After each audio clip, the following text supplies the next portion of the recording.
Hello everyone and welcome back to learning peak channel. ਅੱਜ ਤੋਂ ਹੀ ਮੈਂ ਇੱਕ ਇੰਡੀਅਨ ਪੋਲਿਟੀ ਦੀ ਸੀਰੀਜ਼ ਲੈ ਕੇ ਆਈ ਹਾਂ ਤੇ ਜਿਹੜੀ ਇਹ ਸੀਰੀਜ਼ ਹੈ ਇਸ 'ਚ ਮੈਂ ਸਾਰਾ ਜਿਹੜਾ ਸਿਲੇਬਸ ਹੈ ਉਹਨੂੰ ਛੋਟੇ ਛੋਟੇ ਸੈਕਸ਼ਨ 'ਚ ਇੱਕ ਸਟਰਕਚਰਡ ਫਾਰਮ 'ਚ ਡਿਵਾਈਡ ਕੀਤਾ ਹੋਇਆ ਹੈ।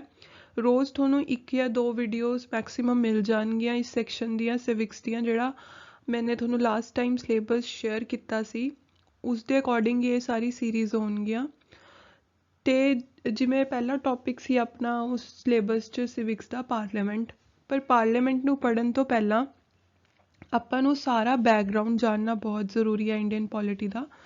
ਠੀਕ ਹੈ, ਤੇ ਮੈਂ ਜਿਹੜਾ ਇਹ ਸੈਸ਼ਨਸ ਨੇ ਲੈ ਕੇ ਆ ਰਹੀ ਹਾਂ ਇਹ ਬਹੁਤ ਛੋਟੇ ਛੋਟੇ ਟਾਈਮ ਪੀਰੀਅਡ ਦੇ ਹੀ ਨੇ, ਬਹੁਤ ਟੂ ਦਾ ਪੁਆਇੰਟ ਹੋਣਗੇ ਔਰ ਤੁਹਾਨੂੰ ਇੱਕ ਗਾਈਡਲਾਈਨ ਦੇਣਗੇ ਤਾਂ ਕਿ ਤੁਸੀਂ ਆਪਣਾ ਜਿਹੜਾ ਪੇਪਰ ਹੈ ਉਹਨੂੰ ਕਰੈਕ ਕਰ ਸਕੋ। ਮੈਂ ਤੁਹਾਨੂੰ ਐਡਵਾਈਸ ਕਰੂੰਗੀ ਕਿ ਤੁਸੀਂ ਸੈਲਫ ਸਟੱਡੀ ਵੀ ਕਰਦੇ ਰਹੋ ਇਹ ਸੈਸ਼ਨਸ ਦੇ ਨਾਲ।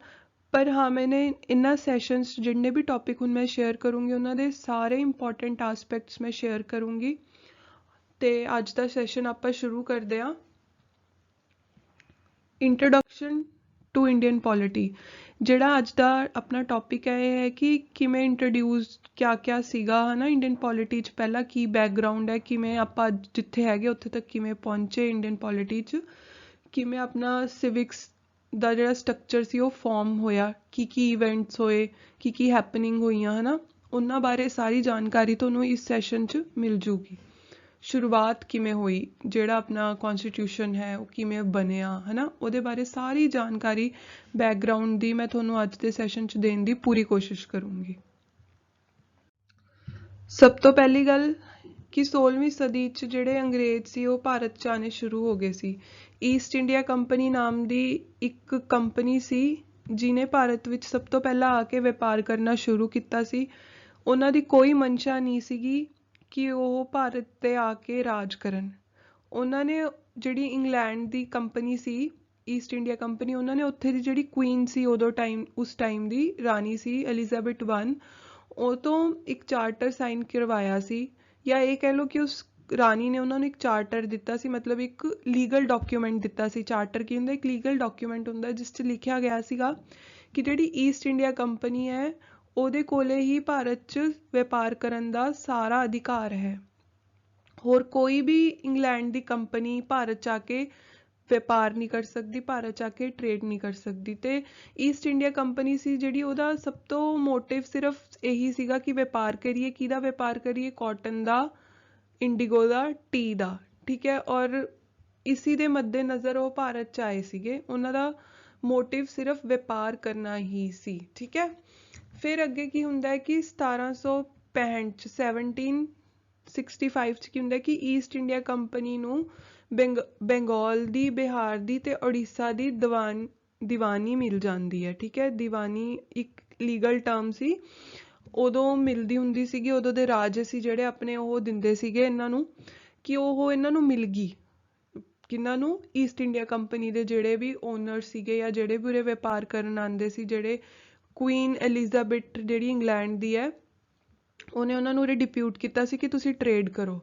ਠੀਕ ਹੈ, ਤੇ ਉਹ ਜਿਹੜਾ ਵੀ ਟ੍ਰੇਡ ਕਰ ਰਹੇ ਸੀ ਉਹਨਾਂ ਨੇ ਹੁਣ ਕੀ ਸੋਚਿਆ ਕਿ ਜਦੋਂ ਦੋ ਬੈਟਲ ਹੋਈਆਂ ਸੀ ਨਾ, battle of Palasi, battle of Buxar, ਜਦੋਂ ਬੈਟਲ ਆਫ ਬਕਸਰ ਹੋਈ, ਇਹ ਕੁਐਸਚਨ ਪੁੱਛਿਆ ਗਿਆ ਸੀਗਾ ਇੱਕ ਪੇਪਰ 'ਚ, ਮੇਰੇ ਖਿਆਲ ਪਟਵਾਰੀ ਦਾ ਪੇਪਰ ਸੀਗਾ, ਕਿ ਕਿਸ ਬੈਟਲ ਤੋਂ ਬਾਅਦ ਹੀ ਜਿਹੜੇ ਅੰਗਰੇਜ਼ ਸੀ ਉਹਨਾਂ ਨੂੰ ਪੂਰੀ ਤਰ੍ਹਾਂ ਆਪਣਾ ਰਾਜ ਮਿਲ ਗਿਆ ਸੀ ਭਾਰਤ ਦਾ। ਉਹ ਸੀ ਕਿ ਬੈਟਲ ਆਫ ਬਕਸਰ ਤੋਂ ਬਾਅਦ, ਉਹ 1764 'ਚ ਹੋਈ ਸੀ, ਔਰ ਉਹ ਬੈਟਲ ਨੂੰ ਜਿੱਤਣ ਤੋਂ ਬਾਅਦ ਹੀ ਇਹਨਾਂ ਨੂੰ ਭਾਰਤ ਦੀ ਦੀਵਾਨੀ ਮਿਲ ਗਈ ਸੀ। ਠੀਕ ਹੈ, ਚਲੋ ਅੱਗੇ ਚੱਲਦੇ ਹਾਂ। ਅੱਗੇ ਕੀ ਸੀਗੇ 1858 'ਚ ਕੀ ਹੋਇਆ ਫਿਰ ਕਿ ਇੱਕ ਸਿਪੋਏ ਮੁਟੀਨਿਟੀ ਹੋਈ ਸੀ ਜਿਹਨੂੰ ਆਪਾਂ ਕਹਿੰਦੇ ਆ ਫਸਟ ਬੈਟਲ ਆਫ ਇੰਡੀਪੈਂਡੈਂਸ। ਇਹ ਸਭ ਤੋਂ ਪਹਿਲਾਂ ਜਦੋਂ ਹੋਈ, ਸਭ ਤੋਂ ਪਹਿਲੀ ਬੈਟਲ, ਤਾਂ ਕੀ ਹੋਇਆ ਕਿ ਕਰਾਊਨ ਸੀ ਜਿਹੜਾ ਇੰਗਲੈਂਡ ਦਾ, ਉਹਨੇ ਸਾਰਾ ਕੰਟਰੋਲ ਲੈ ਲਿਆ ਭਾਰਤ ਸਰਕਾਰ ਦਾ।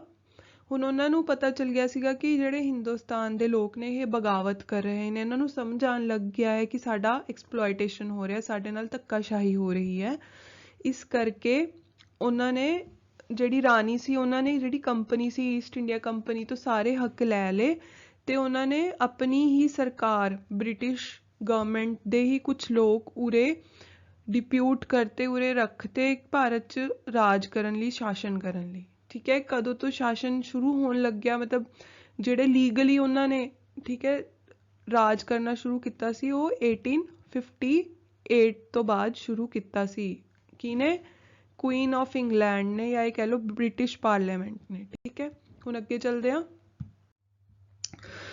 With independence came the need of constitution. ਫਿਰ ਹੁਣ ਜਦੋਂ ਇਹ ਸਭ ਕੁਛ ਹੋ ਰਿਹਾ ਸੀਗਾ ਹਨਾ, ਫਿਰ ਕੀ ਹੋਇਆ ਕਿ ਜਦੋਂ ਆਪਾਂ ਨੇ ਬਹੁਤ ਸਾਰੀਆਂ ਲੜਾਈਆਂ ਲੜੀਆਂ, ਸਭ ਕੁਛ ਕੀਤਾ, ਫਿਰ ਜਦੋਂ ਭਾਰਤ ਆਜ਼ਾਦੀ ਦੇ ਵੱਲ ਨੂੰ ਚੱਲ ਰਿਹਾ ਸੀ ਤਾਂ ਕੀ ਹੋਇਆ ਕਿ ਆਪਾਂ ਨੂੰ ਇੱਕ ਕੌਨਸਟੀਟਿਊਸ਼ਨ ਚਾਹੀਦਾ ਸੀ। ਕੋਈ ਵੀ ਦੇਸ਼ ਨੂੰ ਚਲਾਉਣ ਲਈ ਕੁਛ ਲੀਗਲ ਫਰੇਮਵਰਕ ਚਾਹੀਦੇ ਹੁੰਦੇ ਨੇ, ਕਿਵੇਂ ਕਿ ਸਰਕਾਰ ਚੱਲੂਗੀ, ਕੀ ਹੋਊਗਾ ਕੀ ਨਹੀਂ ਹੋਊਗਾ, ਤਾਂ ਹੀ ਮੈਨੇਜਮੈਂਟ ਹੋਊਗਾ ਨਾ। ਜੇ ਕੋਈ ਫਰੇਮਵਰਕ ਹੋਊਗਾ ਆਪਣੇ ਕੋਲੇ, ਕੋਈ ਇੱਕ ਪੂਰਾ ਲਿਖਿਆ ਹੋਇਆ ਕਿ ਕਿਸਨੇ ਕਦੋਂ ਕੀ ਕਰਨਾ ਹੈ, ਕਿਵੇਂ ਕਰਨਾ ਹੈ, ਕਿਵੇਂ ਕੀਤਾ ਜਾਵੇਗਾ ਹਨਾ, ਕਿਵੇਂ ਸਟੇਟਸ ਆਪਸ 'ਚ ਕੰਮ ਕਰਨਗੀਆਂ, ਕਿਵੇਂ ਡਿਪਾਰਟਮੈਂਟ ਆਪਸ 'ਚ ਕੰਮ ਕਰਨਗੇ, ਇਹ ਸਾਰਾ ਕੁਛ ਉਹਨਾਂ ਨੂੰ ਇੱਕ ਚਾਹੀਦਾ ਸੀ। ਇਸ ਲਈ ਉਹਨਾਂ ਨੇ ਭਾਰਤ ਦੇ ਜਿਹੜੇ ਲੋਕ ਸੀਗੇ ਉਸ ਟਾਈਮ ਦੇ ਜਿਹੜੇ ਲੀਡਰ ਸੀਗੇ, ਉਹਨਾਂ ਨੇ ਸੋਚਿਆ ਕਿ ਆਪਾਂ ਇੱਕ ਕੌਨਸਟੀਟਿਊਸ਼ਨ ਬਣਾਉਂਦੇ ਹਾਂ।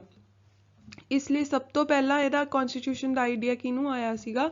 ਐਮ.ਐਨ. ਰॉय। ਐਮ.ਐਨ. ਰॉय ਸੀ ਜਿਹੜੇ, ਉਹ ਬਹੁਤ ਹੀ ਫੇਮਸ ਕਮਿਊਨਿਸਟ ਪਾਰਟੀ ਦੇ ਲੀਡਰ ਸੀ। ਕਮਿਊਨਿਸਟ ਪਾਰਟੀ ਕਿਆ ਹੁੰਦੀ ਹੈ? ਇੱਕ ਵਿਚਾਰਧਾਰਾ ਹੁੰਦੀ ਹੈ ਜਿਹੜੀ, ਉਹ ਕੱਟੜ ਵਿਚਾਰਧਾਰਾ ਵਾਲੀ ਇੱਕ ਪਾਰਟੀ ਹੁੰਦੀ ਹੈ। ਹੁਣ ਮੈਂ ਕੋਈ ਪਰਟੀਕੂਲਰ ਉਰੇ ਨਾਮ ਨਹੀਂ ਲੈਣਾ ਚਾਹੁੰਦੀ, ਠੀਕ ਹੈ। ਉਸ ਵਿਚਾਰਧਾਰਾ ਦੇ ਲੋਕ ਸੀਗੇ, ਉਹਨਾਂ ਦੇ ਜਿਹੜੇ ਲੀਡਰ ਸੀਗੇ ਕਮਿਊਨਿਸਟ ਪਾਰਟੀ ਦੇ ਇੰਡੀਆ ਦੀ, ਉਹ ਸੀਗੇ ਐਮ.ਐਨ. ਰॉय। ਉਹਨਾਂ ਨੇ ਸਭ ਤੋਂ ਪਹਿਲਾਂ ਸੁਜੈਸਟ ਕੀਤਾ ਸੀਗਾ ਕਿ ਆਪਾਂ ਨੂੰ ਕੌਨਸਟੀਟਿਊਸ਼ਨ ਬਣਾਉਣਾ ਚਾਹੀਦਾ ਹੈ। ਕਦੋਂ ਸੁਜੈਸਸ਼ਨ ਦਿੱਤਾ ਸੀ, ਕਦੋਂ ਉਹਨਾਂ ਨੇ ਪ੍ਰਸਤਾਵ ਰੱਖਿਆ ਸੀਗਾ? 1934 'ਚ। ਇਹ ਕੁਐਸਚਨ ਵੀ ਆ ਜਾਂਦਾ ਹੈ ਕਿ ਸਭ ਤੋਂ ਪਹਿਲਾਂ ਕਿਹਨੇ ਕੌਨਸਟੀਟਿਊਸ਼ਨ ਬਣਾਉਣ ਦਾ ਪ੍ਰਸਤਾਵ ਰੱਖਿਆ? ਤੁਸੀਂ ਆਨਸਰ ਦੋਗੇ ਦਾ ਐਮ.ਐਨ. ਰॉय। ਕਦੋਂ ਦਿੱਤਾ? 1934 'ਚ। ਉਸ ਤੋਂ ਬਾਅਦ ਜਿਹੜੀ ਕੌਨਸਟੀਟਿਊਸ਼ਨ ਅਸੈਂਬਲੀ ਹੈ ਉਹ ਫਾਰਮ ਹੋ ਗਈ ਸੀ ਆਪਣੀ, ਉਦੋਂ ਬਣ ਗਈ ਸੀ। ਕਦੋਂ ਬਣੀ ਸੀ? 1946 'ਚ। ਉਸ ਤੋਂ ਬਾਅਦ ਕਦ ਕੀ ਹੋਇਆ? ਜਦੋਂ ਕੌਨਸਟੀਟਿਊਸ਼ਨ ਅਸੈਂਬਲੀ ਬਣ ਗਈ, ਉਹਨਾਂ ਨੇ 11 ਸੈਸ਼ਨਸ ਕੀਤੇ, 2 ਸਾਲ 11 ਮਹੀਨੇ ਤੱਕ ਇਹ ਕੌਨਸਟੀਟਿਊਸ਼ਨ ਅਸੈਂਬਲੀ ਨੇ ਕੰਮ ਕੀਤਾ ਹਨਾ। ਆਜ਼ਾਦ ਜਦੋਂ ਆਪਾਂ ਹੋ ਗਏ ਸੀ, ਪਾਕਿਸਤਾਨ ਬਣ ਚੁੱਕਿਆ ਸੀ 1947 'ਚ, ਉਦੋਂ ਜਿਹੜਾ ਕੌਨਸਟੀਟਿਊਸ਼ਨ ਬਣਿਆ, ਆਪਣਾ ਸੰਵਿਧਾਨ ਬਣਿਆ, ਉਹ ਕਦੋਂ ਫੋਰਸ 'ਚ ਆਇਆ, ਕਦੋਂ ਉਹਨੂੰ ਲਾਗੂ ਕੀਤਾ ਗਿਆ? ਕਦੋਂ ਕੀਤਾ ਗਿਆ? 26 ਜਨਵਰੀ 1950 'ਚ। ਕਦੋਂ ਕੀਤਾ? 26 ਜਨਵਰੀ 1950। ਇਹ ਕੁਐਸਚਨ ਵੀ ਪੁੱਛ ਲੈਂਦੇ ਨੇ, PS ਸਟੈਟ 'ਚ ਵੀ ਬਹੁਤ ਵਾਰ ਪੁੱਛਿਆ ਗਿਆ ਹੈ, ਔਰ ਇਹ ਬਾਕੀ ਦੇ ਐਗਜ਼ਾਮਸ 'ਚ, ਆਪਣੇ ਮਾਸਟਰ ਕੈਡਰ ਦੇ ਐਗਜ਼ਾਮ 'ਚ ਵੀ ਬਹੁਤ ਵਾਰ ਪੁੱਛਿਆ ਜਾਂਦਾ ਹੈ। ਲਾਗੂ ਕਦੋਂ ਹੋਇਆ, ਫੋਰਸ 'ਚ ਕਦੋਂ ਆਇਆ? 26 ਜਨਵਰੀ 1950 'ਚ। ਮੈਂ ਬਾਰ-ਬਾਰ ਵੀ ਇਸ ਲਈ ਰਿਪੀਟ ਕਰ ਰਹੀ ਹਾਂ ਕਿ ਤੁਹਾਡੇ ਦਿਮਾਗ 'ਚ ਬਹਿ ਜੇ। ਅੱਗੇ ਹੈ ਕਿ ਜਿਹੜੀ ਆਪਣਾ ਇੰਡੀਅਨ ਕੌਨਸਟੀਟਿਊਸ਼ਨ ਹੈ, ਜਿਹੜਾ ਆਪਣਾ ਸੰਵਿਧਾਨ ਹੈ, ਉਹਦੀਆਂ ਰੂਟਸ ਕਿਸ 'ਚ ਨੇ? ਬ੍ਰਿਟਿਸ਼ ਦੇ ਰੂਲਸ 'ਚ ਨੇ। ਠੀਕ ਹੈ, ਜਦੋਂ ਬ੍ਰਿਟਿਸ਼ ਆਪਣੇ ਉੱਤੇ ਰੂਲ ਕਰ ਰਹੇ ਸੀ, ਉਦੋਂ ਹੀ ਕੁਛ ਈਵੈਂਟਸ ਇਹੋ ਜਿਹੇ ਹੋਏ ਸੀ, ਕੁਛ ਇਹੋ ਜਿਹੇ ਅਮੈਂਡਮੈਂਟਸ ਹੋਈਆਂ, ਇਹੋ ਜਿਹੇ ਐਕਟਸ ਬਣੇ, ਉਹੀ ਆਪਣੇ ਅੱਜ ਦਾ ਜਿਹੜਾ ਸੰਵਿਧਾਨ ਹੈ ਉਹਦੀਆਂ ਰੂਟਸ ਨੇ। ਠੀਕ ਹੈ, ਜਿਹੜਾ ਬ੍ਰਿਟਿਸ਼ ਟਾਈਮ 'ਤੇ ਕੌਨਸਟੀਟਿਊਸ਼ਨ ਜਿਹੜਾ ਆਪਣਾ ਫਰੇਮਵਰਕ ਸੀਗਾ, ਉਹ 90% ਜਿਹੜਾ ਆਪਣਾ ਗਵਰਨਮੈਂਟ ਆਫ ਇੰਡੀਆ ਐਕਟ 1935 ਹੈ ਨਾ, ਉਸ ਦਾ ਹੀ ਹੈ ਮੈਕਸੀਮਮ ਪੋਰਸ਼ਨ। ਬਾਕੀ ਆਪਾਂ ਨੇ ਜਿਹੜੇ 60 ਹੋਰ ਮੁਲਕਾਂ ਦੀ ਸਟੱਡੀ ਕੀਤੀ ਸੀਗੀ ਕੌਨਸਟੀਟਿਊਸ਼ਨ ਬਣਾਉਣ ਲਈ, ਸੰਵਿਧਾਨ ਬਣਾਉਣ ਲਈ, ਉੱਥੋਂ ਉਹਨਾਂ ਦੇ ਸਰਕਾਰਾਂ ਦੁਆਰਾ ਜਿਹੜਾ ਵੀ ਕੌਨਸਟੀਟਿਊਸ਼ਨ ਬਣਾਇਆ ਹੋਇਆ ਉਹ ਮੁਲਕਾਂ ਨੇ ਉੱਥੋਂ ਲਿੱਤਾ ਹੋਇਆ। ਅੱਗੇ ਚੱਲਦੇ ਹਾਂ। ਹੁਣ ਇਹ ਕੀ ਗੱਲ ਹੈ? Certain events happened which laid down the legal framework for organization and functioning of government and administration in British India।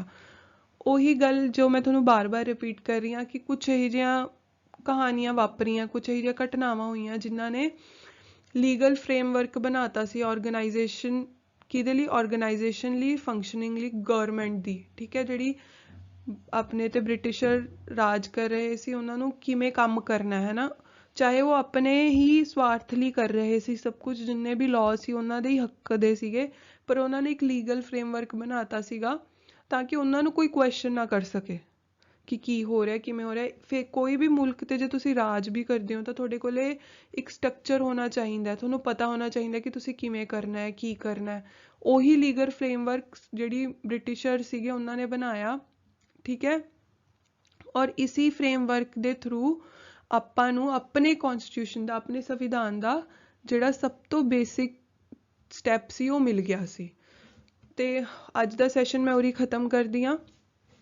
ਕੁਝ ਬੱਚੇ ਮੈਨੂੰ ਕਮੈਂਟ ਕਰ ਰਹੇ ਨੇ ਨੀਚੇ ਲਾਸਟ ਵੀਡੀਓ ਤੇ ਕਿ ਉਹਨਾਂ ਨੂੰ ਲਾਸਟ ਜਿਹੜਾ ਪੇਪਰ ਹੋਇਆ ਮਾਸਟਰ ਕੈਡਰ ਦਾ ਉਹਦੀ PDF ਚਾਹੀਦੀ ਹੈ। ਤੇ ਮੈਂ ਤੁਹਾਨੂੰ ਇਹੀ ਕਹੂੰਗੀ ਕਿ ਤੁਸੀਂ ਟੈਲੀਗ੍ਰਾਮ ਜਿਹੜਾ ਇੱਕ ਐਪ ਹੈ ਉਹਨੂੰ ਡਾਊਨਲੋਡ ਕਰ ਲਓ ਆਪਣੇ ਫ਼ੋਨ ਤੋਂ ਪਲੇ ਸਟੋਰ 'ਚੋਂ।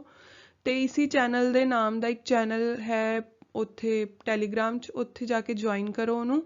ਤੇ ਮੈਂ ਤੁਹਾਨੂੰ ਉੱਥੇ PDF ਸਿਲੇਬਸ ਦੀ ਵੀ ਤੇ ਲਾਸਟ ਈਅਰ ਦੇ ਪੇਪਰ ਦੀ ਵੀ ਪ੍ਰੋਵਾਈਡ ਕਰ ਦੂੰਗੀ। ਹੋਪ ਕਰਦੀ ਹਾਂ ਤੁਹਾਨੂੰ ਸੈਸ਼ਨ ਅੱਛਾ ਲੱਗਿਆ ਹੋ ਅੱਜ ਦਾ। ਇਹ ਸੈਸ਼ਨ ਨੂੰ ਵੱਧ ਤੋਂ ਵੱਧ ਸ਼ੇਅਰ ਕਰੋ, ਲਾਈਕ ਕਰੋ। ਕੋਈ ਵੀ ਫੀਡਬੈਕ ਹੈ ਮੈਨੂੰ ਕਮੈਂਟਸ ਤੇ ਕਮੈਂਟ ਕਰੋ। ਔਰ ਮੈਂ ਹੋਪ ਕਰਦੀ ਹਾਂ ਤੁਹਾਡੀ ਕੁਝ ਹੈਲਪ ਹੋਈ ਹੋਊਗੀ। Thank you.